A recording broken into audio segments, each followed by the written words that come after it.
सार्वजनिक बांधकाम विभाग कोल्हापूरतर्फे शेंडा पार्क येथे शासकीय वैद्यकीय महाविद्यालयाच्या इमारती व त्या परिसरामध्ये कॉन्क्रीटचे रस्ते करण्याचं काम हाती घेतलेलं आहे. 225 कोटी रुपयांच्या या बजेटमध्ये 75 ते 80 कोटी रुपयांचा ढपला या अधिकारी व ठेकेदारांनी पाडलेला आहे.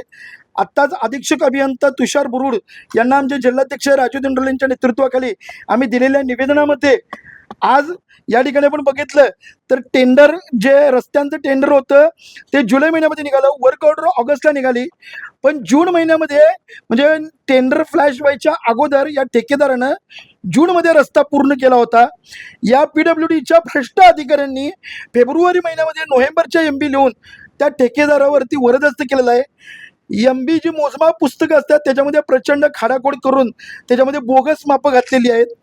या सर्व कामामध्ये जर आपण बघितलं, सार्वजनिक बांधकाम विभाग कोल्हापूर असताना सार्वजनिक बांधकाम विभाग मिरजचा उल्लेख करून त्यांनी ठेकेदाराला ती बिलं सुद्धा दिलेली आहेत. प्रचंड प्रमाणात बोगस या ठिकाणी कारभार केलेला आहे. अंदाजपत्रकामध्ये एक वेगळी मापं आहेत, मोजमाप पुस्तकामध्ये वेगळी मापं आहेत. अशा पद्धतीने या PWD अधिकाऱ्यांनी केलेला भ्रष्टाचार आणि याच्यामध्ये 75 ते 80 कोटी रुपयांचा ढपला पडलेला आहे. या तुषार बुरुडना आमचं एकच सांगणं आहे, येणाऱ्या 7 दिवसात चौकशी समिती नको आहे. आम्ही सगळे पुरावे तुम्हाला दिलेले आहेत, जे गेल्या 9 महिन्यात आम्ही माहिती अधिकारात घेतलेले आहेत.